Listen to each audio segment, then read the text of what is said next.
जयकारा बोलो माता रानी का। जगत माई महामाई माँ भद्रकाली की जय बोलो।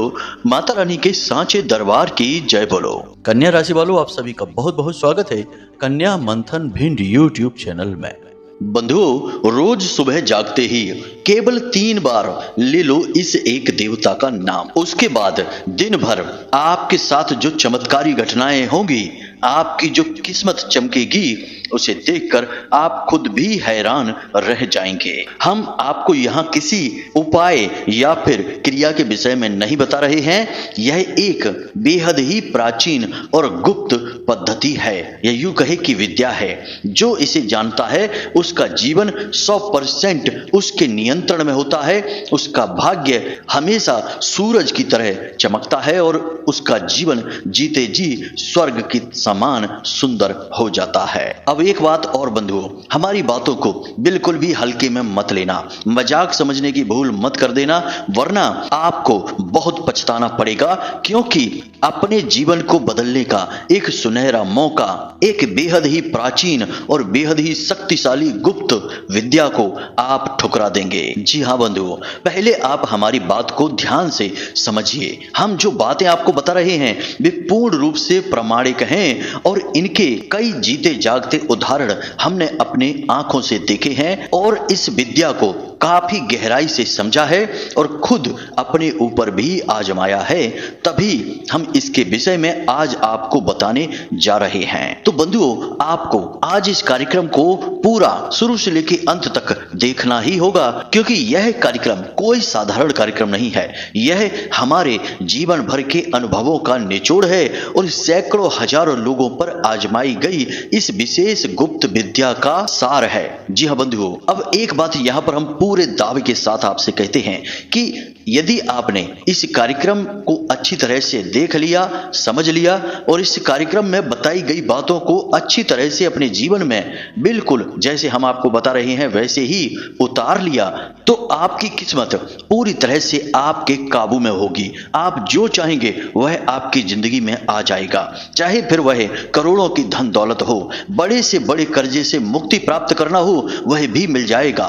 काम धंधे व्यापार को बढ़ाना हो, लाखों करोड़ों की दौलत कमाकर इस दुनिया में अपनी धाक जमानी हो, हर एक सुख सुविधा के आनंद को भोगना हो, अपने और अपने परिवार की हर एक जरूरत को पूरा करना हो, राजाओं जैसा जीवन जीना हो, जो कुछ आप चाहेंगे वह सब कुछ आपको मिल जाएगा। परंतु एक छोटी सी शर्त है कि आपकी सोच बिल्कुल सकारात्मक होनी चाहिए। किसी के लिए भी आप मन में कोई नकारात्मक विचार नहीं रखेंगे, क्योंकि आप यदि नकारात्मक विचारों के साथ इस विद्या का प्रयोग करेंगे तो वह भी फलित हो जाएगा और उसका पाप हमें लग जाएगा, क्योंकि हमने आपको यह विद्या बताई है। इसलिए हमारा आपसे बस निवेदन यह है कि इस विद्या का आप प्रयोग केवल और केवल सकारात्मक कार्यों के लिए और अपनी इच्छाओं की पूर्ति के लिए करें तो ही बेहतर होगा। एक बात आप ध्यान से समझिए कि यह कोई साधारण कार्यक्रम नहीं है और इस कार्यक्रम में जो बातें हम आपको अब बताने वाले हैं वे बातें भी कोई साधारण बातें नहीं हैं।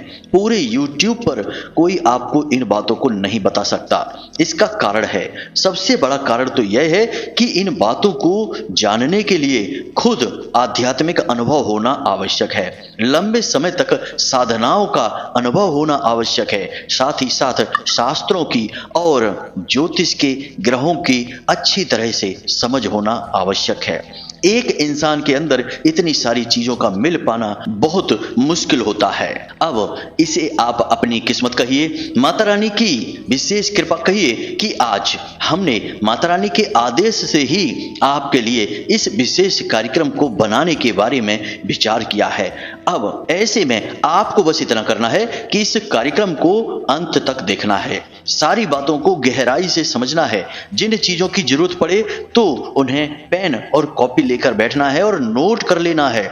सारे कामों को छोड़कर ठंडे दिमाग से इस कार्यक्रम को समझना है, देखना है और फिर इस विधि को, इस विद्या को अपने जीवन में धीरे धीरे उतारना शुरू करना है। इस विद्या को जब आप अपने जीवन में उतारेंगे, यानी इस पर कार्य करना शुरू करेंगे, तो हम आपको बता दें कि आपके जो भी आराध्य हैं या कुल देवी या देवता हैं या फिर पितृ देवता हैं, जो आपके सबसे बड़े सहायक हैं, जिनके बारे में आप जानते नहीं हैं, वे आपको सीधे सपने में आकर दर्शन देंगे। जी हाँ बंधुओं, सबसे बड़ा प्रमाण हमारी बातों का यही होगा कि आपको 3 से 5 दिनों के अंदर अंदर सपने में आपके आराध्य के दर्शन होंगे। और जैसे ही आपको अपने आराध्य के दर्शन मिल जाएंगे, उसके अगले दिन से ही समझिए कि आपका भाग्य हीरे जैसा तेज चमकने लगेगा, क्योंकि आप जो कार्य करना चाह रहे हैं, जिस विद्या को आजमा रहे हैं, उस कार्य में आप सफल रहे, यह इस बात का प्रमाण होगा। जी हाँ बंधुओं, ये कोई छोटी मोटी बातें नहीं है, इसलिए इन बातों की गंभीरता को समझते हुए आप इस कार्यक्रम को बड़े ही धैर्य के साथ देखिए। जल्दबाजी बिल्कुल मत करना।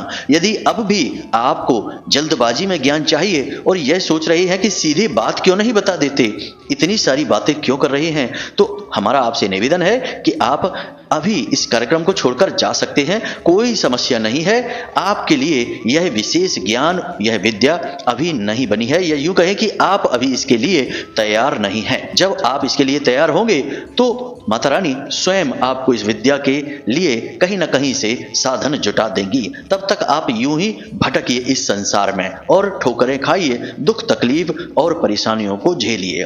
बाकी जो बुद्धिमान हैं उनके लिए इशारा ही काफी होता है। तो बंधुओं, उम्मीद करते हैं कि आपको सारी बातें समझ में आ गई हैं। अब आप इस कार्यक्रम में अंत तक अवश्य ठहरेंगे। तो चलिए बिना समय गवाए माता रानी को याद करते हैं और कार्यक्रम को शुरू करते हैं। तो जल्दी से कमेंट बॉक्स में लिख डालिए, जय मां भद्रकाली कृपा करो। एक बार नहीं 3 बार लिखना, माता रानी निश्चित तौर पर आपके ऊपर कृपा करेंगी, हमें पूर्ण विश्वास है। तो चलिए बंधुओं शुरू करते हैं। तो सीधे मूल विषय की बात करते हैं। बंधुओं, सबसे पहले हम आपको इस विद्या से परिचय कराएंगे, फिर इस विद्या को कैसे प्रयोग करना है उसके विषय में बताएंगे, फिर हम कुछ सावधानियों के बारे में भी बताएंगे, क्योंकि यदि आपने कुछ सावधानियां जो कि बहुत जरूरी हैं इस विद्या के प्रयोग के समय, उन्हें यदि आपने नहीं अपनाया तो हो सकता है कि इस विद्या का आपको कोई लाभ ही प्राप्त ना हो, या फिर हो सकता है कि इसके कुछ नकारात्मक परिणाम भी आपको प्राप्त हो जाएं। जी हाँ बंधुओं, यह भी हो सकता है कि कोई नकारात्मक परिणाम आपको मिले, कोई झटका आपको लग जाए, बिल्कुल वैसे ही कि बिजली के तार हैं, यदि सावधानी से इनका प्रयोग करेंगे तो आपके सारे घर की लाइट चलेगी, आपके पंखे, आपके बल्ब, सब कुछ चलेगा। और यदि आपने सावधानी से प्रयोग न किया तो तेज झटका भी लग सकता है। जब शक्तिशाली विद्याओं की बात की जाती है तो उन पर भी यही नियम लागू होता है, क्योंकि हम बड़ी ही शक्तिशाली और महान प्रचंड ऊर्जाओं का आवाहन करते हैं, और इस आवाहन में यदि हम तैयार नहीं हैं तो ये ऊर्जाएं हमारा भी कुछ न कुछ नुकसान कर सकती हैं। अब ये बात हम आपको इसलिए बता रहे हैं ताकि आप हमारी जो आगे आने वाली बातें हैं उन्हें पूरी गंभीरता के साथ लें। जी हाँ बंधुओं, अब ध्यान से सुनिए। जब आप रात्रि में सोते हैं और सुबह सोकर जागते हैं, तो क्या आप हमें यह बता सकते हैं कि रात्रि में सोने के बाद, यानी कि जब आप नींद में डूबे हैं उसके बाद, और जब आप नींद से जागे हैं उसके पहले आप कहाँ थे? अब आप सोचेंगे कि यह हम कैसा प्रश्न पूछ रहे हैं, हम तो वहीं थे, अपने बिस्तर पर सो रहे थे। जी नहीं, शास्त्र क्या कहते हैं, विज्ञान क्या कहता है, दोनों बातों को सुनिए, समझिए, फिर हम जो आपको बताएंगे उससे आपको समझने में आसानी होगी। तो शास्त्र हमारे यह कहते हैं कि जब आप गहरी नींद में जाते हैं तो उस समय आपका शरीर वहीं पड़ा रहता है, बिल्कुल निष्प्राण, बेजान जैसा। तभी तो आपको मच्छर काटता रहता है, आपको पता भी नहीं चलता है। कोई आपके हाथ पैर इधर उधर कर देता है, आपको पता भी नहीं चलता है। हम गहरी नींद की बात कर रहे हैं बंधुओं, हल्की फुल्की नींद की नहीं, वरना आप कहेंगे कि हमें तो पता चल जाता है कि मच्छर काटता है। तो गहरी नींद की बात कर रहे हैं हम, जब आप बिल्कुल बेहोशी की अवस्था में हो जाते हैं। कई बार तो आपके शरीर से कपड़ा भी इधर उधर उठ जाता है, आपका शरीर लगभग अर्धनग्न अवस्था में हो जाता है सोते समय, और आपको पता भी नहीं चलता है। क्या जागते समय आप उस अवस्था में लेटे रह सकते हैं? नहीं, जब आप जागते हैं तो आपको होश आता है कि अरे ये क्या हुआ, तब आप अपने कपड़ों को सही करते हैं। तो क्यों नहीं आपको उस समय होश रहता है? इसका कारण बताते हैं बंधुओं, हमारे शास्त्र कहते हैं कि इंसान के अंदर कई तरीके के शरीर होते हैं, कुल मिलाकर 7 प्रकार के शरीर होते हैं जिनसे एक पूरा इंसान बनता है। जिसमें कि जो शरीर आपको दिखाई देता है उसे हम अन्नमय कोश कहते हैं या स्थूल शरीर कहते हैं, और जो शरीर हमें दिखाई नहीं देता है और जो इस शरीर के सबसे नजदीक होता है उसे हम अपना सूक्ष्म शरीर कहते हैं, उसे हम आत्मा भी कह सकते हैं। अब यह जो आपकी आत्मा है, यह आपके सोते ही, गहरी नींद में जाते ही आत्मा आपकी शरीर को छोड़कर, ये यूं कहे कि सूक्ष्म शरीर आपका इस शरीर को छोड़कर निकल जाता है। अब आप कहेंगे कि जब आत्मा बाहर निकल जाती है तो लोग मर क्यों नहीं जाते हैं? तो बंधुओं ध्यान से समझिए, आध्यात्म यह कहता है कि आपकी आत्मा जब इस शरीर को छोड़कर बाहर निकलती है तो एक पतला सा धागा, जिसे हम सिल्वर कॉर्ड कहते हैं या चांदी का धागा भी कह सकते हैं, साधारण भाषा में कहते हैं, एक पतला सा धागा आपके इस भौतिक शरीर की नाभि से निकलता है, जो उस स्थूल शरीर की नाभि से जुड़ा रहता है। जब तक यह धागा एक दूसरे से जुड़ा रहता है तो आपका सूक्ष्म शरीर इस शरीर से बाहर निकलकर भी इस शरीर की सारी क्रियाओं को संचालित करता है, जैसे श्वास लेना, दिल को धड़काना, खाना पचाना वगैरह वगैरह, और अनेक लोगों की यात्राएं भी कर सकता है। जी हाँ बंधु, इसीलिए आपको भांति भांति के विचित्र विचित्र सपने आते हैं। कभी कभी तो आपको अपने ही मृत पुरखे पूर्वजों के दर्शन हो जाते हैं। कुछ लोग तो कहते हैं कि हम तो उनके साथ काफी समय तक घूमे हैं, हमने बातें की हैं और तमाम तरीके की जानकारियां, अनोखी जानकारियां लेकर आए हैं। कुछ लोग कहते हैं कि हम तो एक अजीबोगरीब संसार में चले गए जहां पर हम हवा में उड़ रहे थे। यानी कहने का मतलब यह है कि अनेकों लोगों की यात्राएं करने लगती है आपकी आत्मा या आपका सूक्ष्म शरीर, लेकिन इस शरीर से वह अलग नहीं हुआ है। उस पतले से धागे से जो आपकी नाभि से निकला है उससे वह जुड़ा रहता है। लेकिन बंधु, जब किसी की मृत्यु हो जाती है तो वह धागा जो नाभि से आपके उस स्थूल शरीर से जुड़ा है वह टूट जाता है। इसीलिए फिर जो आत्मा इस शरीर से बाहर निकली तो इस शरीर पर उसका कोई नियंत्रण नहीं रहता है, वो इस शरीर से बाहर का जीव बन जाता है, जिसे हम जीव आत्मा भी कहते हैं। उम्मीद है आपको यहां तक सारी बात समझ में आ गई होगी। अब ये सारी बातें हम आपको क्यों बता रहे हैं? ताकि आपको पूर्ण ज्ञान प्राप्त हो। जब हम किसी चीज को अपने जीवन में अपनाते हैं तो उसके बारे में पूरा ज्ञान लेते हैं कि नहीं? आधा अधूरा ज्ञान लेंगे तो हमें उसके ऊपर विश्वास ही नहीं होगा, हमें कच्चा पक्का भरोसा होगा और फिर हम उसे आजकल कुछ दिनों तक आजमा कर त्याग देंगे, फिर उसका कोई लाभ भी नहीं होगा। इसलिए पूर्ण ज्ञान अत्यंत आवश्यक होता है। आपने वह एक मुहावरा तो सुना ही होगा, अधजल गगरी छलकत जाए और भरी गगरिया मटकत जाए। यानी कि जो गगरी आधी भरी है, यानी ज्ञान जहां आधा है वहां ज्यादा परेशानी होती है, और जहां पूर्ण ज्ञान है वहां शांति होती है। अब विज्ञान की भी बातें कर लेते हैं, क्योंकि कुछ लोग यहाँ विज्ञान के बारे में बोलेंगे। तो विज्ञान कहता है कि जब आप सो जाते हैं, गहरी निद्रा में होते हैं, तो आपके शरीर में पैरालिसिस, जिसे हम लकवा कहते हैं, वह लकवे की स्थिति में पहुंच जाता है। इसीलिए आपको आपके शरीर का कोई भान ही नहीं रहता है। यह विज्ञान की भाषा है। अब विज्ञान अभी नींद के ऊपर बहुत सारे शोध कर रहा है। अभी नींद के विषय में वह कुछ खास जानता नहीं है, लेकिन अभी वैज्ञानिकों की रुचि नींद के ऊपर बहुत अधिक है और अभी काम चल रहा है। बस इतना ही विज्ञान कह पाता है, लेकिन हमारा अध्यात्म इसके विषय में बहुत सारी बातें बताता है। अब उम्मीद है आपने सारी बातें समझ ली हैं। अब आप ध्यान से सुनिए कि हम इस विधि के बारे में आपको बताने जा रहे हैं। यह विद्या है जो आपको प्रयोग करनी है, इसके विषय में बताने जा रहे हैं। ध्यान से सुनिए और फिर इसे ज्यों का त्यों उतारिए अपने जीवन में। तो बंधुओं, आपने कई बार लोगों को यह कहते सुना होगा कि जैसे कोई दुर्घटना वगैरह हो जाती है, कोई हादसा हो जाता है और किसी की जान बच जाती है, किसी का कुछ भी नहीं बिगड़ता है, बाल बाल बचकर निकल आता है, तो लोग अक्सर यह कहते हैं कि पता नहीं कौन से देवी देवता सहायक थे, किसकी कृपा रही कि कुछ भी नहीं बिगड़ा। इतनी बड़ी दुर्घटना, इतना बड़ा हादसा, लेकिन किसी का कुछ नहीं बिगड़ा, सब सही सलामत बच गए। इसका मतलब यह होता है कि हर एक व्यक्ति का कोई ना कोई सहायक देवता होता है। अब वह कोई भी हो सकता है, आपका पिछले जन्म का कोई रिश्ता भी हो सकता है। मतलब कहने का कि आपने पिछले कई जन्मों में किसी देवी देवता की विशेष साधनाएं की होंगी, आपको अभी इसका ज्ञान नहीं है, लेकिन वह जो दिव्य शक्ति है वह आपके साथ हर वक्त रहती है। इसी प्रकार कोई भी हो सकता है, आपके पितृ पूर्वज हो सकते हैं, आपके घर के, आपके बाहर के कोई देवी देवता हो हो सकते हैं, कोई छोटी मोटी दिव्य शक्ति हो सकती है, या फिर आपकी कुल देवी या देवता। तो सबसे पहला कार्य है आपका कि आप यह पता लगाएं कि आपके सहायक देवता कौन से हैं जो हर वक्त आपके साथ चलते हैं। इस दुनिया में जितने भी लोग हैं उनके सबके कोई ना कोई सहायक देवता हैं ही, हमेशा रहते ही हैं, और बिना सहायक देवता के इस संसार में कोई भी कार्य कर पाना संभव ही नहीं है। इसका प्रमाण समझिए। सीता माता की खोज में प्रभु श्री राम भटक रहे थे, तब उन्हें हनुमान जी की सहायता मिली और हनुमान जी ने पता लगाया कि सीता मैया समुद्र पार लंका में रावण की अशोक वाटिका में विराजमान हैं। अब यह कार्य क्या प्रभु श्री राम के लिए कर पाना कठिन था? वे चाहते तो एक झटके में यह पता लगा लेते। हनुमान जी तो उनकी पूजा करते थे, वे हनुमान जी के भी प्रभु थे, लेकिन उन्हें हनुमान जी की सहायता लेनी पड़ी, यानी राम जी के सहायक देवता हुए हनुमान जी। अब महाभारत की बात कर लेते हैं। अर्जुन के रथ के जो सारथी हैं वह भगवान श्री कृष्ण हैं, और भगवान श्री कृष्ण जिसके सारथी हैं, क्या उसे किसी और की सहायता की आवश्यकता है?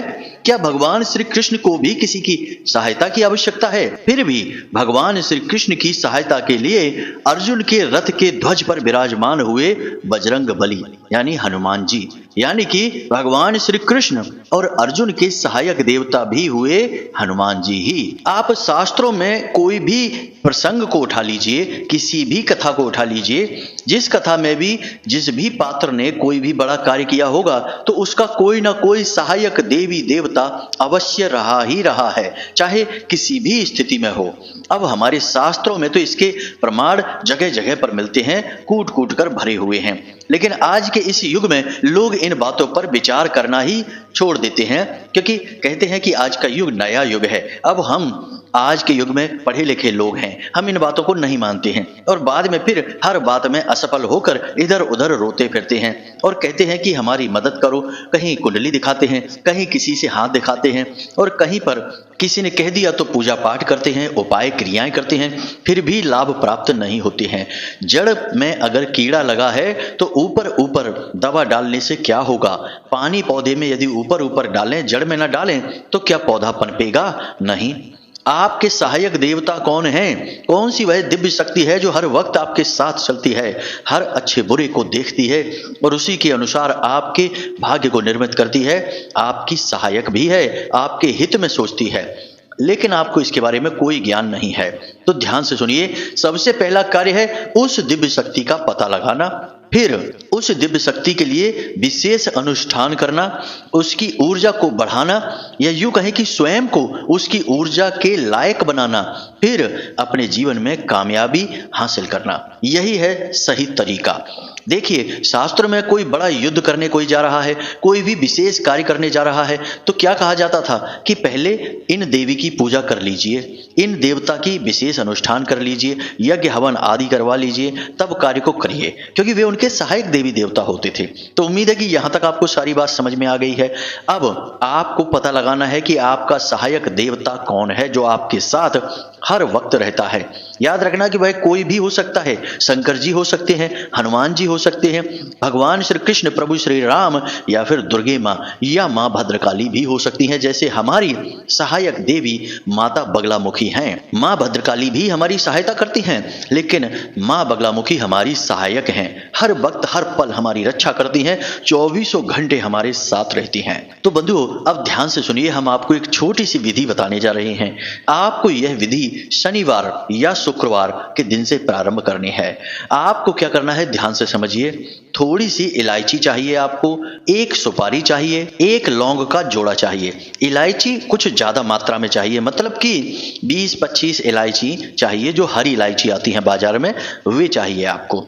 अब आपको क्या करना है, रात्रि को जब आप सोने जाते हैं तो स्नान आदि करने के बाद अपने पूजा घर में जाइए, एक कांच की कटोरी लीजिए, उस कांच की कटोरी में उन इलायची को डालिए, और लौंग के जोड़े को डालिए और उसके बीचों बीच उस सुपारी को रखिए। उस सुपारी को रखने के बाद इस कटोरी को अपने पूजा घर में रख दीजिए और इस कटोरी के ऊपर जल छिड़किए, यानी कि थोड़ा सा जल छिड़कना है आपको, कुछ बूंदे। उसके बाद गंगा जल छिड़किए। उसके बाद एक वस्त्र अर्पित करना है इस सुपारी को। इस सुपारी को उस दिव्य शक्ति को मानकर, जो आपके साथ चल रही है उसे मानकर आपको एक वस्त्र अर्पित करना है। अब वस्त्र कैसे अर्पित करेंगे? तो जो कलावा होता है उसका छोटा सा टुकड़ा तोड़कर और उसे फोल्ड करके मोड़कर उस सुपारी के ऊपर रख देना है, वस्त्र अर्पित हो जाएगा। उसके बाद लाल सिंदूर लगाना है और थोड़ा सा प्रसाद, जो आप चाहें वो प्रसाद आप वहीं चढ़ा सकते हैं। उस कटोरी में नहीं रखना है, अलग रखना है प्रसाद को। अब गाय के घी का एक दीपक आपको जलाना है और आसन लगाकर बैठना है और ये सारी चीजें आपको एक चौकी लगाकर उसके ऊपर रखनी है। उम्मीद है आप सारी बातें समझ रहे हैं। आप आसन पर बैठे हैं, सामने आपने एक चौकी लगाई है, उसके ऊपर आपने वस्त्र बिछाया है, लाल रंग का वस्त्र बिछा लेना और उसके ऊपर आपने एक कटोरी में ये सारी सामग्री रखी है और एक गाय के घी का दीपक जलाया है। यहां तक सारी बातें स्पष्ट हैं। अब आपको वहां आंख बंद करके बस यूं ही ध्यान की मुद्रा में बैठना है। आप चाहें तो उस सुपारी को एक टक देख भी सकते हैं और मन ही मन आपको इस तरीके से विचार करना है, या यूं कहें कि उस दिव्य शक्ति से प्रार्थना करनी है। आपको कहना है कि हे देवी शक्ति, हे देवता, हम आपके बारे में नहीं जानते हैं, लेकिन हम यह जानते हैं कि आप हर वक्त हमारे सहायक हैं। बुरी से बुरी परिस्थिति में आपने हमारी सहायता की है और आप हमारे सौभाग्य के दाता हैं, परंतु हम आपको जानते नहीं हैं, इसलिए हम आपका पूजन नहीं कर पा रहे हैं। हमें अपने होने का ज्ञान कराइए। हम आपकी विशेष पूजा पाठ अनुष्ठान करना चाहते हैं और आपकी विशेष कृपा अपने इस जीवन में चाहते हैं। यह प्रार्थना आपको लगातार दोहरानी है। कोई मंत्र नहीं है, कोई उच्चारण नहीं है, कोई भी अनुष्ठान या क्रिया नहीं है। यह तो उस दिव्य शक्ति का आवाहन है। अब जब तक यह दीपक आपका जलता रहेगा तब तक आपको वहां बैठना है आसन पर और इस प्रार्थना को करते रहना है। अब लगातार दोहराने की जरूरत नहीं है, बस मन ही मन विचार करते रहना है और यह महसूस करना है कि वह दिव्य शक्ति जो हर वक्त आपके साथ रहती है वह अभी भी आपके साथ ही है। जी हाँ बंधु, आपको एहसास करने की जरूरत है। कुछ लोगों के अनुभव हम आपको बता देते हैं। कुछ लोगों ने कहा कि गुरुजी, पहले ही दिन जब हमने इस क्रिया को किया और हमने यह प्रार्थना की तो 10 से 15 मिनट वहां बैठे रहने के बाद अचानक से हमारे रोंगटे खड़े होने लगे। कुछ ने कहा कि हमारी आंखों से अचानक से आंसू चलने लगे। कुछ ने कहा कि गुरुजी, हमें बहुत ही मीठी सी प्यारी सी सुगंध आने लगी। यानी कि उस दिव्य शक्ति ने आपको अपने होने का एहसास उसी वक्त करा दिया। कुछ लोगों ने 2, 3, 4 या 5 और कुछ ने तो 10 दिन में इस अनुभव के होने की बात कही, लेकिन यह अनुभव हुआ अवश्य 100% गारंटी के साथ। जी हाँ बंधु, तो आपको यह क्रिया करनी है रात्रि के समय सोने जाने से पहले और उसके बाद जैसे ही वह दीपक शांत होगा तो आपको वह कटोरी जिसमें आपने देवता को विराजमान किया था उसे उठा लानी है और उठाकर लाकर अपने बिस्तर के सिराने रख लेनी है। जमीन पर नहीं रखना है, सीधे किसी चीज पर नहीं रखना है। आपको एक प्लेट लेनी है, शुद्ध पवित्र प्लेट जिसे पूजा पाठ में प्रयोग करते हो।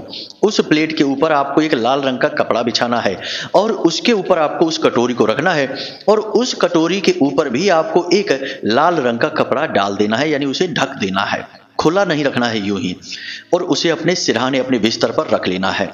और रात्रि को जब आप सोने लगें, यानी यह सोने से पहले की क्रिया है, जब आप सोएं बिल्कुल नींद के लिए तैयार हों तो किसी से कोई बात ना करें, फोन वोन ना देखें, सीधे अपनी छाती पर हाथ रखें, सीधे लेटें और उसके बाद मन में यही प्रार्थना फिर से करें और कहें कि हे देवता, हे देवी, आप जो भी हैं हमारे साथ हर वक्त रहती हैं, हमें सपने में अपने होने का ज्ञान कराइए। आप कौन हैं, हमें दर्शन दीजिए। हम आपके दर्शन प्राप्त करने के बाद आपकी साधना करना चाहते हैं, आपकी कृपा के पात्र बनना चाहते हैं। इस तरह प्रार्थना करिए और उसके बाद आप बस सो जाइए। हम आपको गारंटी के साथ कहते हैं 3 से 5 दिनों में आपको दोनों ही तरीके के अनुभव हो जाएंगे। अब इसके लिए कुछ चीजों की अनिवार्यता रहेगी। पहली यह है कि सोने जाने से आपको कम से कम 2 घंटे पहले भोजन करना है। ऐसा नहीं कि तुरंत भोजन किया और जाके नहा धो के ये क्रिया करने लगे, नहीं। नहीं, कम से कम 2 घंटे पहले। उसके बाद सोने जाने से आधे घंटे पहले आपको किसी से कोई बात नहीं करनी है, मोबाइल नहीं देखना है, कुछ भी विचार फालतू के अपने दिमाग में नहीं लाने हैं, कुछ भी सोचना नहीं है, मन को शांत रखना है और केवल इस क्रिया, इस देवी देवता शक्ति के बारे में, इस दैवी शक्ति के बारे में सोचते रहना है बस। और उसके बाद जब आप सो जाएंगे तो उससे पहले भी ये नहीं कि बिस्तर पे पहुंचे तो मोबाइल उठा लिया और देखने लगे। आज के युग की सबसे बड़ी समस्या मोबाइल ही बना हुआ है। लोगों को न चैन से खाने देता है, न पीने देता है, न सोने देता है। तो इस मोबाइल को जरा उठाकर बिस्तर से दूर रख देंगे, अपने आसपास भी नहीं रखेंगे, या फिर इसे स्विच ऑफ करके बंद करके रख देंगे, वह और भी बेहतर होगा। तो इस क्रिया को आपको इसी प्रकार से करना है। अब जब आपको 3, 5 या 7 दिनों में दिव्य शक्ति का एहसास हो जाए, कुछ लोगों ने कहा कि गुरुजी हमको तो साक्षात हनुमान जी दिखाई दिए, कुछ ने कहा गुरुजी हमें भोले बाबा दिखाई दिए, कुछ ने कहा कि हमें कोई देवता तो दिखे परंतु हमें पता नहीं चला कि वो कौन देवता हैं। तो कहने का मतलब यह है कि स्पष्ट नहीं हुआ, तो उन्हें और अभ्यास करना है, कुछ समय बाद स्पष्ट हो जाएगा। कुछ को अग्निदेव दिखाई दिए और कुछ लोगों को प्रभु श्री राम दिखाई दिए। तो जो भी आपको दिखाई दिए, जैसे भी देवी देवता हो, बस इस क्रिया के पूर्ण होने का यही एक प्रमाण है कि आपको दर्शन हो चुके हैं, आपको पता चल गया है। अब आपको सुबह सोकर जागते ही इसी देवता का कम से कम 3 से 5 बार या हो सके तो 11 बार नाम लेना है और कहना है कि आप हमारे सहायक बनिए, हमें आपकी आवश्यकता है, आपके सहारे ही हमारा जीवन कट रहा है, आप हमारे पालनहार हैं। मतलब कि अपने आप को समर्पित कर देना है इस दिव्य शक्ति के हाथों में और कहना है कि आप ही हमारे जीवन की गाड़ी को चलाइए, हम तो सवारी बनकर साथ में बैठेंगे, आपको जो मर्जी आए वैसे चलाइए। इस तरह से आपको मतलब की प्रार्थना करनी है, खुद का समर्पण करना है। जैसे अर्जुन ने अपने आप को भगवान श्री कृष्ण को समर्पित कर दिया कि आप ही सारथी बनिए, हम तो पीछे बैठेंगे, जहां मन है वहां ले जाइए। तो इसी तरीके से आपको अपना भाव रखना है। यह क्रिया बहुत शक्तिशाली है बंधुओं, जिसने भी इसे कर लिया पूरे भाव के साथ, वह तर गया, उसके जीवन का उद्धार हो गया और बहुत ही संस्कारी उसकी औलादें हुई, बहुत ही सुंदर उसका घर हुआ और शांतिमय जीवन हुआ। बस आप इसे ठीक तरह से कर पाएं, इसी बात की हमें चिंता हो रही है कि आप कर पाएंगे कि नहीं कर पाएंगे। कुछ और जरूरी बातें हैं, सात्विकता के सारे नियम आपको मानने हैं। जब आप इस क्रिया को कर रहे हो तो आपको साधारण भोजन खाना है, मसालेदार भोजन नहीं खाना है, साथ ही साथ मांसाहार वगैरह के बारे में तो सोच भी नहीं लेना है। यह बहुत ही गंदा और नीच भोजन है, इसके बारे में विचार नहीं करना है। साधारण शुद्ध शाकाहारी जीवन, प्याज लहसुन आदि का सेवन ना करें।